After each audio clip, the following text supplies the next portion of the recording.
All right, here we go. Intentional, the video edition. Podcast coming at you. And we're going to talk tonight about what?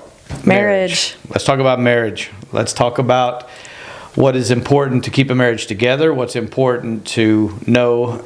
We'll even do a little pre-marriage thing. Yeah, let's do that. How about you got to start before? Yeah, because we don't want people to turn on the podcast and think, "Well, I'm not married, so that's not for me." No, if you plan on getting married, if you would like to get probably married, will be someday. We'll talk about what's important to think about and make you a checklist. Let's make a checklist. That's a good idea.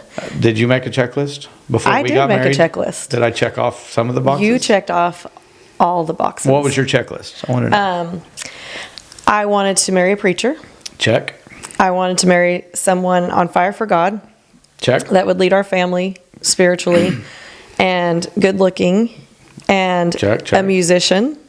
Kind of check. It's a check. I mean, yeah, I've played the drums for a while. Jonathan doesn't play the drums very often anymore, but when I met him, when I first saw him, he was on the drums. I was. So, for I think 9 years, I was the only drummer we had at church.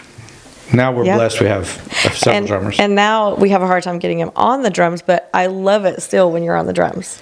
I have to stare at you when you're on the drums. It distracts me a little. I'll knock the rust off every now and then.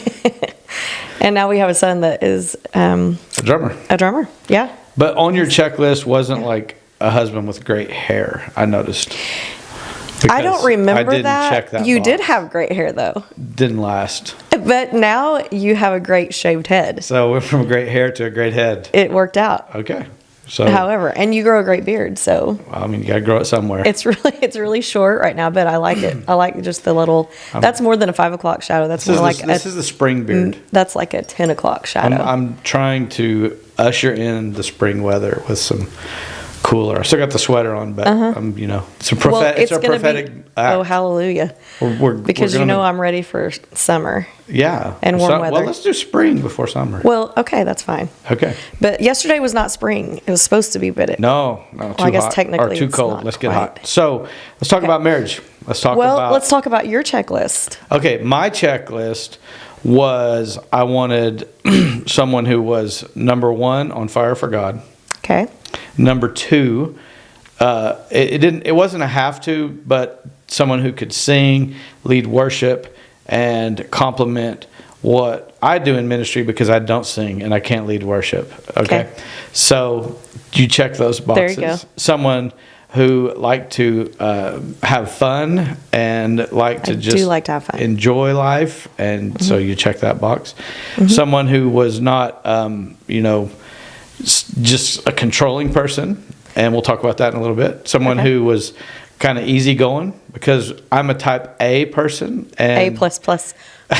and they, we're not here to talk about personality types per se, but it's probably not a good idea to put a type A with another type A, or so they say. That could get a little intense. So you are definitely type B. You're more laid back. My brother, see, me and my brother were close growing up, still are.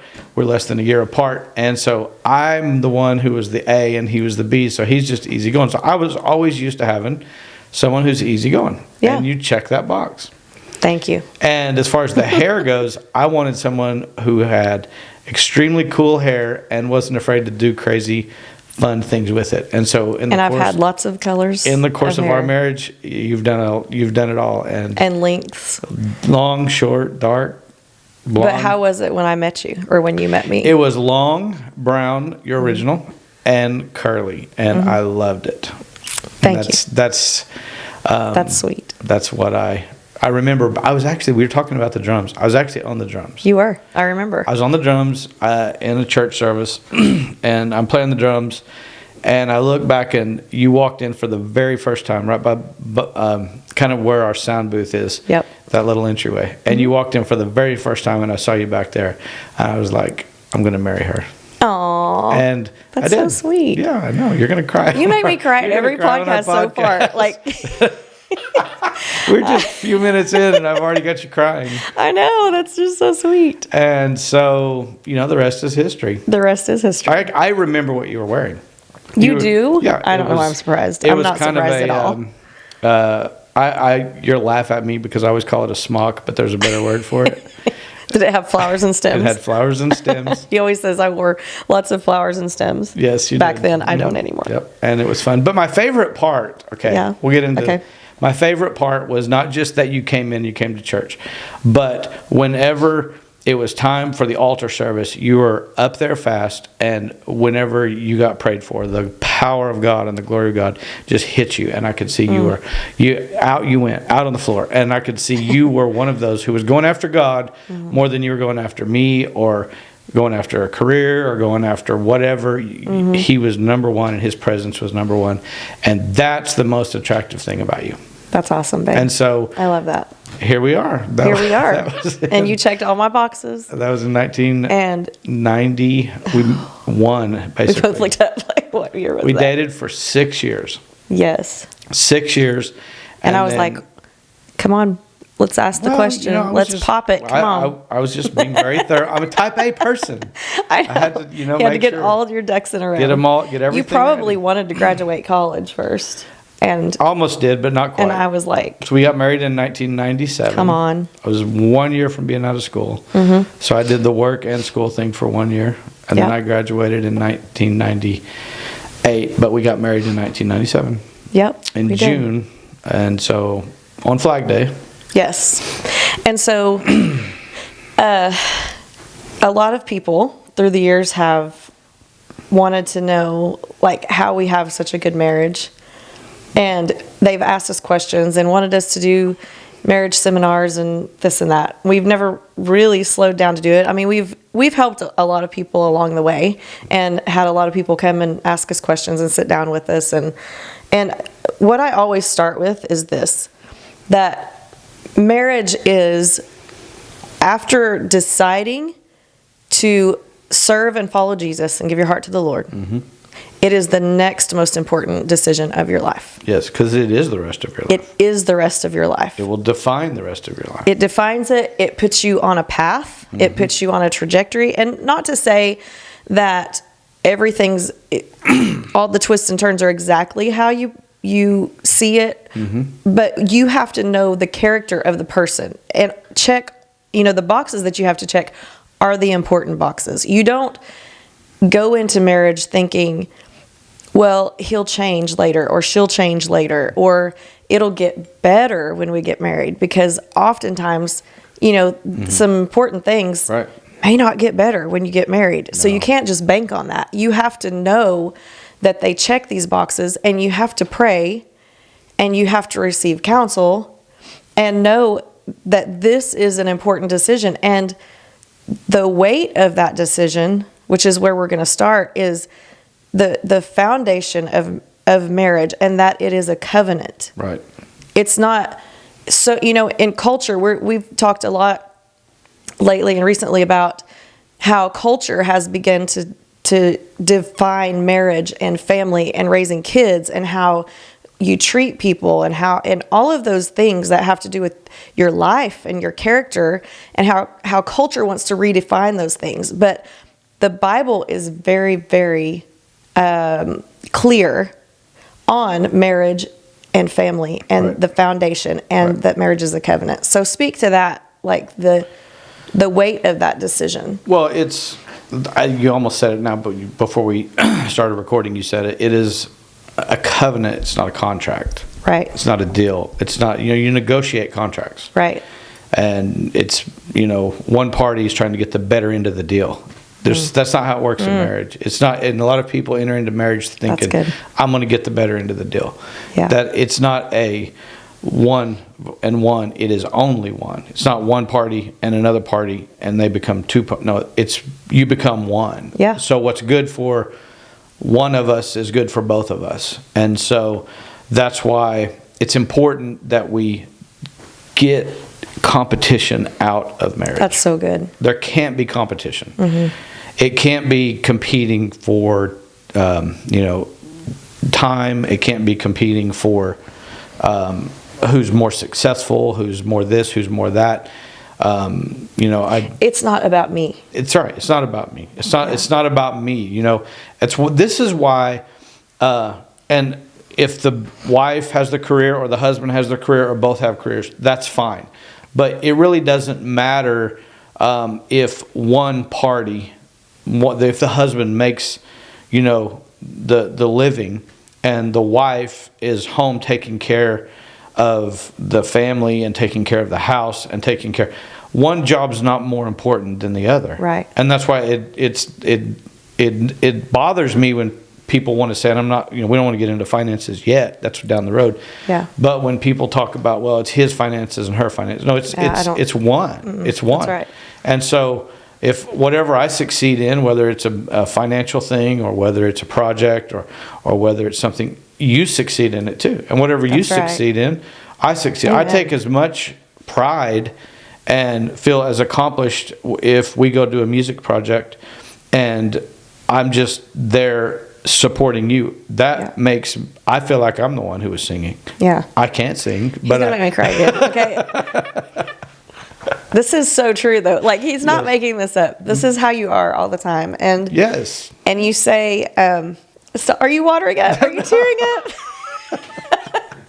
Because if you tear up, I'm going to totally cry. Okay, like Jonathan, he says this to me all the time, and it's so true. He says he wakes up every day, and the first thing he thinks of is, how can I make her happy today? Yes. That's my goal. That's your goal, is to make me happy every day. Yes, because if you're happy and I make you happy, whether it's a surprise, I like to surprise. I know I like surprises. And I like to surprise. Yeah. And so it really is so simple. It goes back to it, which isn't really even a marriage scripture, but it is. But the word says, do unto others as you would have them do unto you. Yeah. What would I like? So you want to know though. what I enjoy in life? How do I treat you? Yeah. That's what I would enjoy. And really that should be true with every relationship we have. That's right. And so it's an honor to be able, whether you're the husband or the wife, it's an honor to be able to be part of that person, to be so connected that if I make you happy, it makes me happy. Yes. That's really being one. That's one. That's where it's one. That's where it's not, there's no competition in that. No competition. There's no competition. I love that. I'm so glad you brought that up. Yeah, and so that's the difference to me in a covenant and a contract. Well, because contract, I'm a big fan, as you well know. A little personal information here. My favorite show of all time that I just can't stop watching is Shark Tank. And it's just negotiations. Jonathan has a degree. He is a preacher, but he has a bachelor's degree in business administration. And so he loves business. He loves the workings of business. He's intrigued by it. He loves to just eat it up. So that's why he loves Shark Tank. Yes. Because he loves to see those success stories and how the contract negotiations. The negotiations. And how people start. Beginnings. Yeah. How they start and what they become. But that's not marriage. As much as I love that, but I watch that and I think, really, this person and this person are battling over who's going to get the better end of the deal. And I'm watching that the other night and I'm thinking, that a lot of people enter into marriage that way. That's so true. And their marriage is based on that. And that competition will destroy a marriage. And right there is where you're talking. The foundation of a marriage cannot be that. The foundation of a marriage has to be built on the power, the presence, the glory of God. The whole entire Bible is a love story. It is. And the end is the wedding. He's coming to get his bride. That's and so he's good, not babe. coming for a bride that is beat up. He's not coming for a bride because he, is in competition with the bride. He's coming to rescue, not to rescue. He's coming to take his bride to the great wedding day that we know when the rapture takes place. The whole thing is about him coming for his bride. And that's what the church is. The church is the bride. And that's what we should be. That's why the Bible tells us to love our husbands, love your wives as Christ loves the church. And that's a tall task. And Christ loved the church by laying his life down for her. Yeah. He's willing to give everything. And that is why, where it says, wives, submit to your husbands, that submission is not a demeaning term. It is submit to him because he will lay his life down for you. He loves you so much that he would do anything to protect you, to provide for you, to excel you, to provide every need that you have. And so why wouldn't you submit to someone who it's not your other half, it's your other whole. You don't put two half people together. You put two whole people together, and they become one. And so when he has your greatest interest in mind to the point of he would lay his life down for you, then it's not hard to submit to the authority of your husband. Because your husband, and that's not a bad thing. No. That's another thing I want to say is those words are not bad. Those are not demeaning. I stand beside him, and he, like he said before, when I do something that is important to me, or I have a success or a victory, he's my biggest cheerleader and he's my biggest supporter, because what good things happen to me, it's the same good that happens to you, and vice versa. Right. When you have a great victory and something wonderful happens for you, to you in your life, you achieve a goal, a dream, it is like it happened to me because we're one. That's right. That's right. And I just want to plug this too. And all the men can send me an offering later. But I really was, you can vouch for me and say this is true.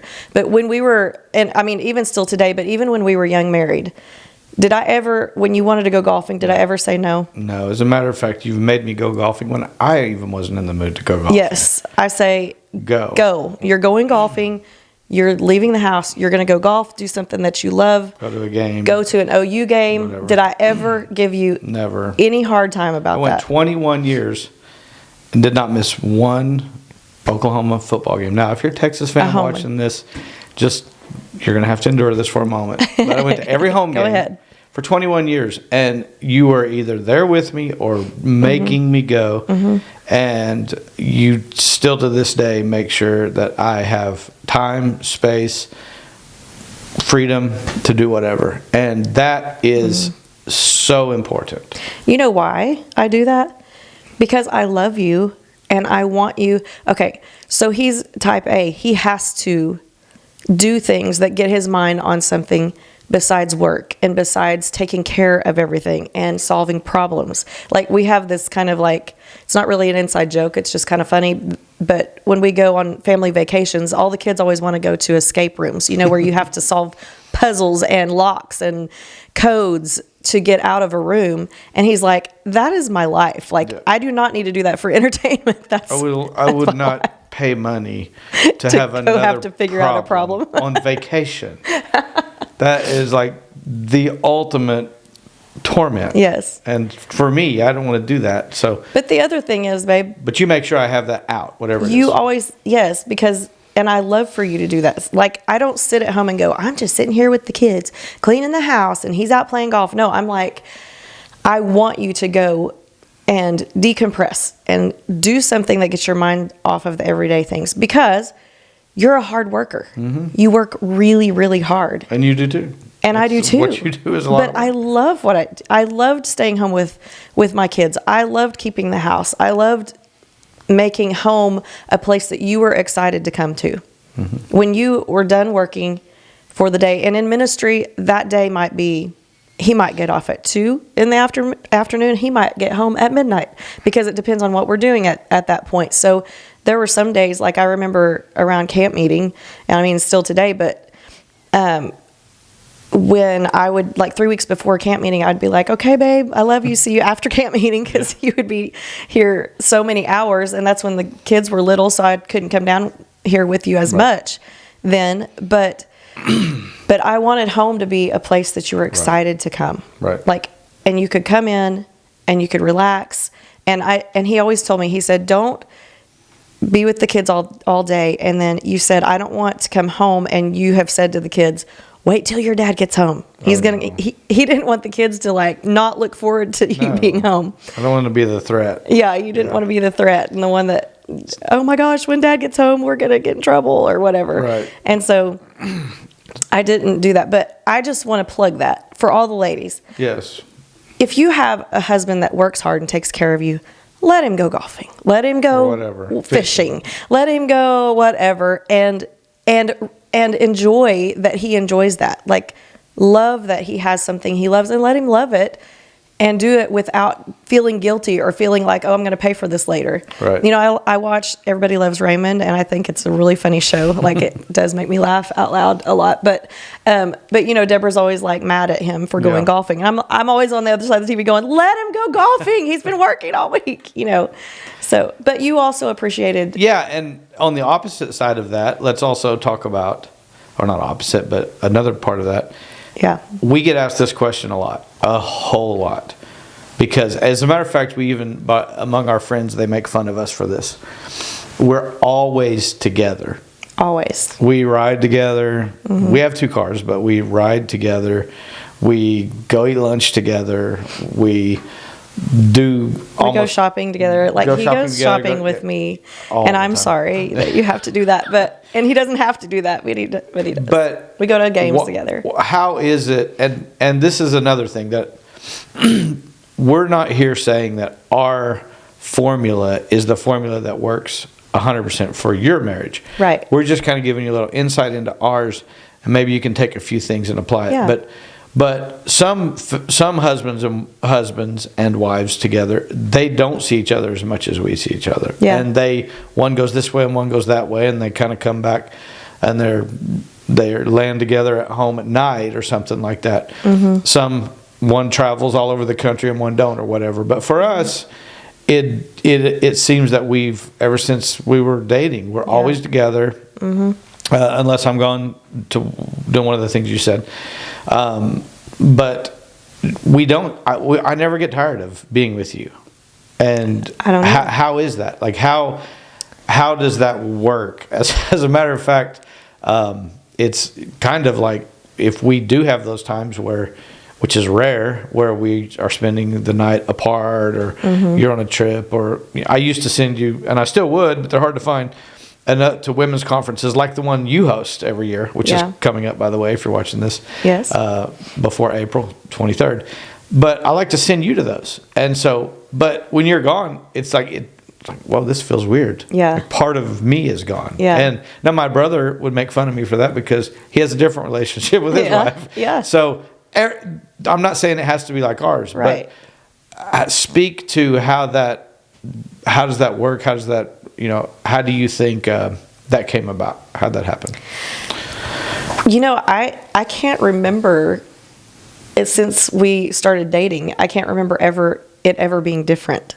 I'm sitting here thinking about when we were dating. We were probably 17, and we went on I think the whole choir went with your dad. Your dad was preaching somewhere. Yeah. And we all went. We stayed at we didn't stay there, but we went to Vernon Colvin's house. In Arkansas. And the whole choir was there. They were hosting us for dinner or something. And we were standing like just around the corner, and somebody asked your mom, said, "Where are Jonathan and Kelly?" And she goes, "Well, I don't know, but I promise you they're together." So that was like how we were that many years ago. And 30 years ago. And just nothing has changed. No. But I'm like you, like, we do occasionally spend time apart, but when we're apart, we are always, you feel like you're missing your left arm. You just... Yes. And you feel like you're missing something. And so, I don't know, it's a great way to be. But I do, like you said, not everybody's like us. My parents had a great marriage, and my dad worked. He was in the oil fields growing up. So he would work from way before the sun came up to way after the sun went down. And it's not like you can come down here to church and hang with me anytime you want, or work with me, or do your work at church. Yeah.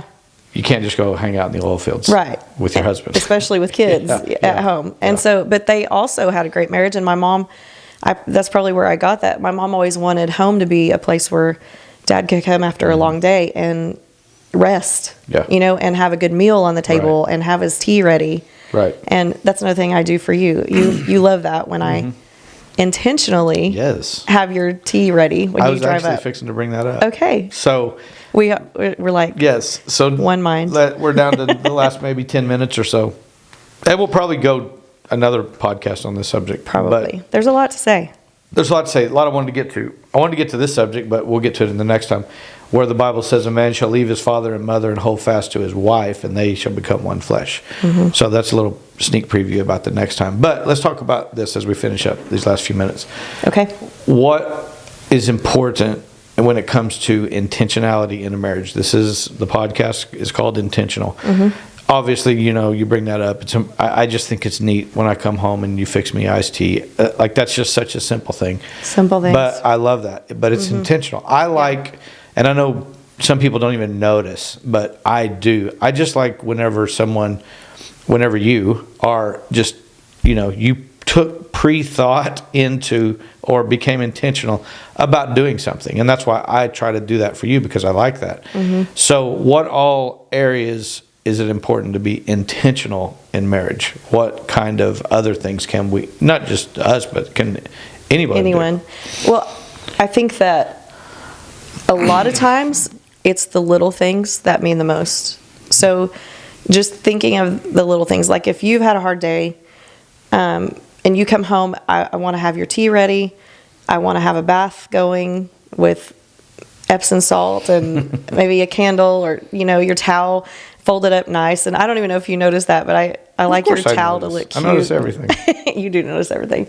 But I want your towel to be nice, like you step into a spa, And so I think intentionality is that, and spending time. And I think that spending time together sometimes can be challenging when you have little ones. And I probably wasn't always the best about that, even though I tried to be, because I was a very hands-on mama and you were a very hands-on daddy, and still are. We still have one baby at home, our senior. And we were very much at everything with our kids, in everything. We were those kind of parents, and so I think being intentional about spending time together is a big thing. And I think when they were little, we did have a date night. Yeah, we did. Every week. We had babysitters. And grandparents are the best in the world. Yes. We still have, I'm saying had, but we still have both sets of our parents, and they were both within 25 minutes of us everywhere we all lived. And so that was the hugest blessing, is having grandparents, because you can leave those babies with the grandparents and they're going to have fun. So being intentional about having time spending time together as a couple, not being without what one of my pet peeves is I call it broken conversations. Yeah. If I want to have a conversation, I want to have a conversation. Yeah. And everyone's different. Uninterrupted. But a little insight into our marriage. Kelly listens with her eyes. True or false? True. Yes. She listens with her eyes. If she's not looking at you, then her ears are not directed there. But if I am looking at you, then you have my undivided attention. Yes, and nobody else is going to interrupt. I can't hear anyone else. That's right. So we have to, as young parents, you still have to make sure that you intentionally spend time with each other, not distracted by whatever's going on. And then even now, the challenge, our youngest is 18. He's fixing to graduate high school in a couple months. So we do have more time together. That's obviously, we don't have to get babysitters and all that. Right. Yeah. But there is something else that we and every marriage needs to work on, and that's this. Yes. Coming so true. Between. And I think, and every relationship, period, really. Even if it's a friendship, even if it's a conversation with anyone, when this is coming between, I don't know any studies, but I'm sure studies have been done. I'm sure that this is a cause of marriage issues, because then I can tell you this for a fact: one of the number one reasons marriages break down is communication breakdowns. Yeah. And it's hard to communicate when your attention is on your text message, on your email, and not that, unfortunately, most of the important things we do are on this. So it's not like you're just playing all the time. Right. But there has to be an intentionality to say, I'm going to take this and I'm going to put this over here, and you've got my attention. Yes, that's so good. So let's have a conversation, or let's go have dinner, or let's have a date, or whatever. And put that away, because it's just a fact. It's going to come between you, and your wife, or it's going to come between you and whoever. So true. If we're not intentional about it. You know, I was thinking the other day, people used to not have access to you all the time. Not you, but everybody. To each other. To each other. Right. Like, our phones were landlines, so they were at home. Yeah. So when we left, there's no Left access. And now we feel like everyone has to have access Right. to us all the time. Yeah. And I think you're probably, I'm more like, I'll get to that text message in a little bit. I don't feel like looking at, or I'm busy right now.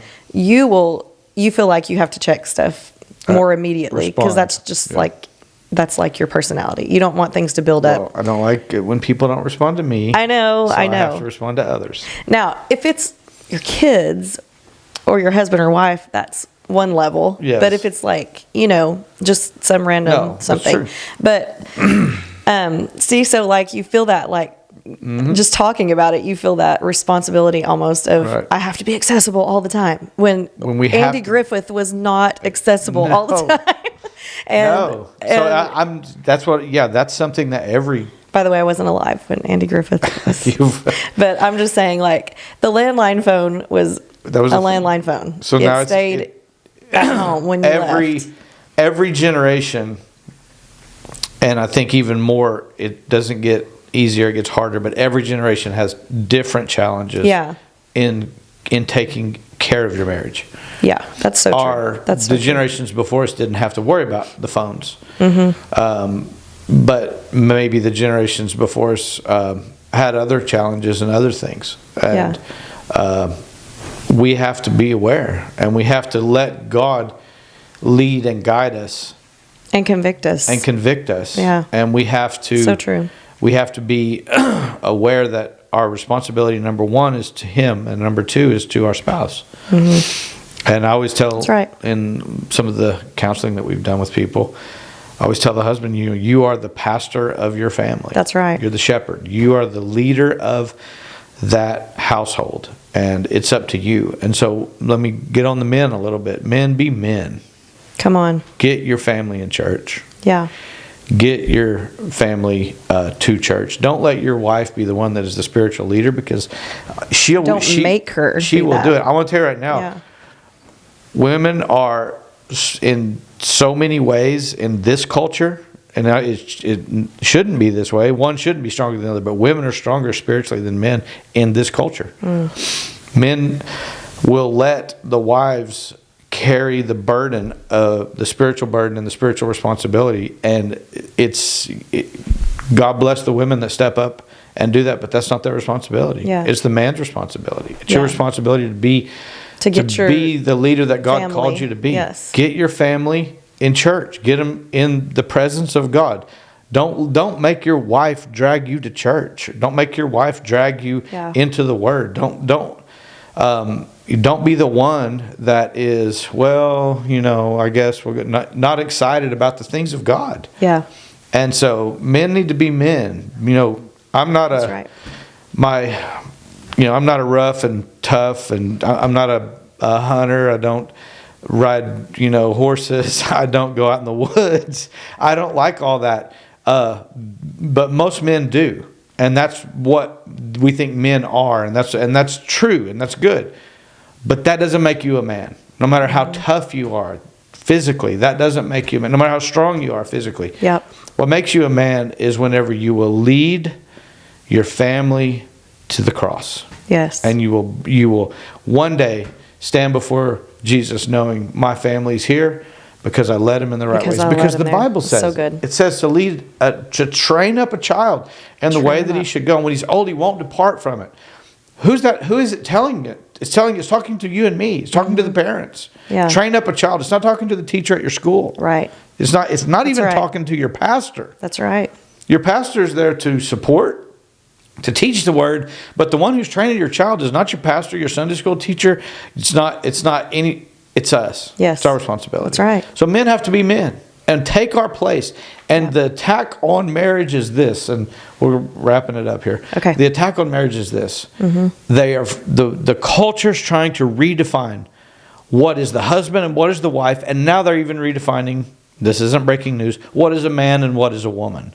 If you break down the identity of a man and a woman, then you break down the very basis of a marriage. And if marriage doesn't exist anymore, then humankind doesn't exist that's anymore. right. Because it takes we're not getting into this very deep, but it takes a man and a woman to make a baby. That's right.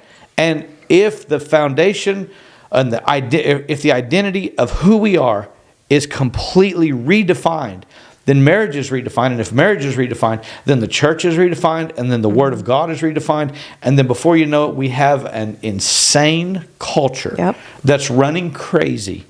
And what I just described, unfortunately, is kind of the world we live in. Is reality, yeah. That's why it's important that we get back to the basis of marriage. And if we have to go back to the days of Andy Griffith marriage, what's wrong with that? That's right. I mean, he's not exactly a minister of the word or anything like that. But that just 1950s culture where the man was the man, the woman was the woman, the man and the woman together were married, and it wasn't a man and a man, and it wasn't a woman and a woman, and that was not acceptable. That's what the Bible defines as real marriage. Yes. And when we get back to that, or when we get to that, place, because unfortunately this lunacy is being accepted in our culture, and unfortunately it's being accepted even in some churches. Yeah. And if you redefine marriage, then you destroy the very foundation of everything. That's right.